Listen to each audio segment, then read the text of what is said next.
नमस्कार। देशकाल प्लस में आपका स्वागत है। मैं हूं मुकेश कुमार। दोस्तों, उद्धव ठाकरे एक बार फिर से गरजे हैं। सामना को दिए इंटरव्यू में उन्होंने एकनाथ शिंदे पर बहुत ही तीखे हमले किए हैं। उन्होंने यहां तक कहा कि उन्होंने उनका चुनाव चिन्ह चुरा लिया, पार्टी का नाम चुरा लिया, लेकिन वो महाराष्ट्र के लोगों के दिल से जो शिवसेना के प्रति, उद्धव ठाकरे के प्रति, ठाकरे खानदान के प्रति जो प्रेम है, उसको वो हासिल नहीं कर सकते हैं। यानी एकनाथ शिंदे को उन्होंने, हालांकि वो लगातार उन पर अटैक करते रहे हैं, लेकिन ये जो सामना को, अपना ही उनका अखबार है, उसको इंटरव्यू देकर इस समय जो अटैक किया है, उसके कुछ अलग मायने भी हैं, कुछ अलग कॉन्टेक्स्ट हैं, संदर्भ हैं। इसलिए ये उनका बयान या उनका इंटरव्यू बहुत महत्वपूर्ण हो जाता है। सबसे बड़ा कॉन्टेक्स्ट तो यही है कि पिछले कुछ दिनों से लगातार ये चर्चाएं चल रही हैं कि उद्धव ठाकरे और उनकी शिवसेना फिर से बीजेपी के साथ लौट सकती है, फिर से वो महायुति का हिस्सा बन सकती है। और ये इसलिए इसके आधार पर कहा जा रहा है कि पिछले लगभग एक हफ्ते के अंदर ही उद्धव ठाकरे की कम से कम 3 मुलाकात हो चुकी है देवेंद्र फडणवीस से। अंदर खाने कितनी मुलाकातें, कौन सा नेता दोनों तरफ का एक दूसरे से मिलजुल रहा होगा, बात को आगे बढ़ा रहा होगा, या संघ और मोदी के दूत या अमित शाह के दूत किस तरह से उद्धव ठाकरे के संपर्क में होंगे और उद्धव ठाकरे इस बात को आगे बढ़ा रहे होंगे, इसको लेकर कयास ही लगाए जा रहे हैं, लगाए जा सकते हैं और शंकाएं ही जाहिर की जा सकती हैं, संभावनाएं ही डिस्कस की जा सकती हैं।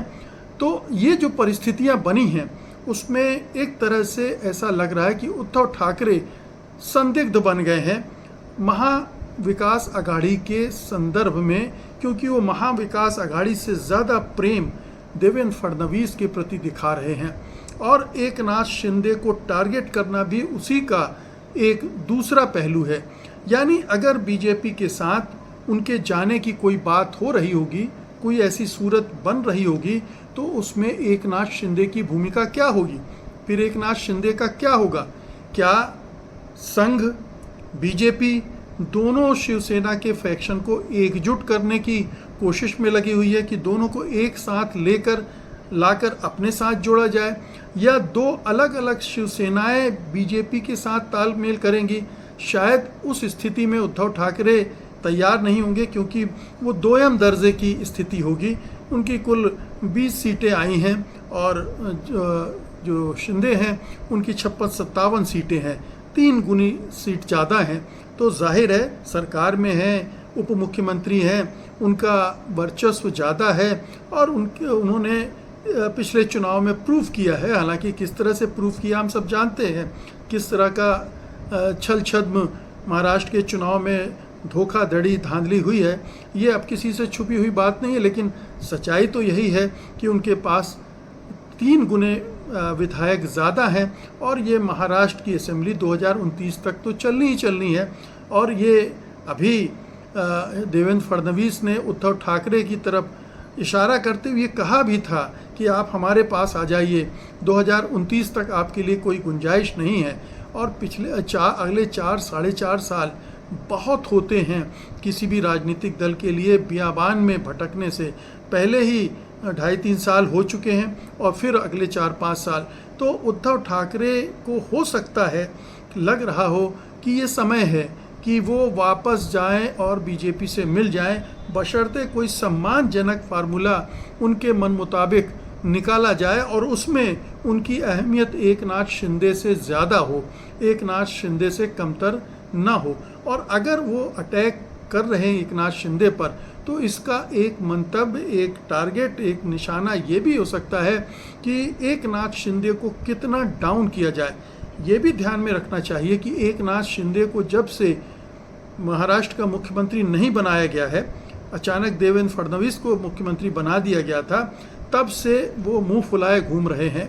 उनकी देवेंद्र फडणवीस से नहीं पट रही, उनकी अजित पवार से नहीं पट रही, और ऐसे बहुत सारे इश्यूज आ गए हैं जिनमें सरकार में खींचातानी चल रही है, और उसकी एक बड़ी वजह एकनाथ शिंदे हैं। एकनाथ शिंदे के जो मंत्री हैं मंत्रिमंडल में और जो विधायक हैं वो भी खुश नहीं हैं इस सरकार में जिस तरह से उनको ट्रीट किया जा रहा है। देवेंद्र फडणवीस उनको जिस तरह से ट्रीट कर रहे हैं उससे वो खुश भी नहीं है। लेकिन सवाल उठता है कि एकनाथ शिंदे करेंगे क्या और जाएंगे कहाँ, क्योंकि मोदी और शाह में इतनी कुव्वत तो है कि वो जिस दिन चाहें एकनाथ शिंदे की पार्टी को तोड़ दें, अधिकांश विधायकों को अपने साथ मिला लें और एकनाथ शिंदे फिर हाशिए पर भेज दिए जाएं। तो ये बीजेपी की फितरत रही है।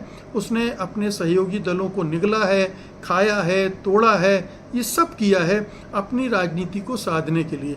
अगर बीजेपी के गेम प्लान में उद्धव ठाकरे को फिर से वापस लाना शामिल है, और इसकी एक बड़ी वजह और भी जो हो सकती है वो ये है कि मुंबई महानगर पालिका के चुनाव होने हैं, और आप हम सब जानते हैं कि मुंबई महानगर पालिका बहुत ज़बरदस्त पैसे वाली महानगर पालिका है। 50,000 करोड़ का उसका बजट होता है, और जो मुंबई पर कब्ज़ा करता है वो एक तरह से महाराष्ट्र पर भी शासन कर रहा होता है। और मुंबई पर कब्ज़ा करने के लिए बीजेपी हो सकता है कि उद्धव ठाकरे को, राज ठाकरे को पटाने की कोशिश कर रही हो, और उसे लग रहा हो कि चूँकि पिछले चुनावों में भी मुंबई में उद्धव ठाकरे का जलवा बरकरार रहा था, थोड़ा कम हुआ था लेकिन ख़त्म नहीं हुआ था, इसलिए बीजेपी को हो सकता है लग रहा हो कि उद्धव ठाकरे को साधना ज़रूरी है इस चुनाव के को अगर जीतना है तो ये कई तरह की आप देखिए कि शतरंज बिछा दी गई है, बिसात बिछा दी गई है, उसमें अलग अलग तरह से मोहरे चले जा रहे हैं।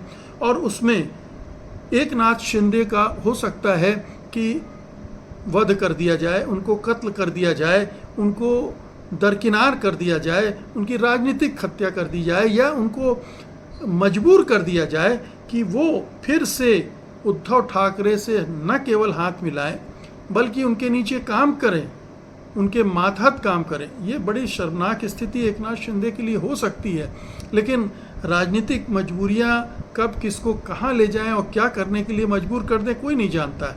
तो एकनाथ शिंदे अपनी पार्टी को तोड़वाने के लिए तैयार होंगे, अपनी मराठा शान को कायम रखने के लिए वो बीजेपी से पंगा मोल लेंगे।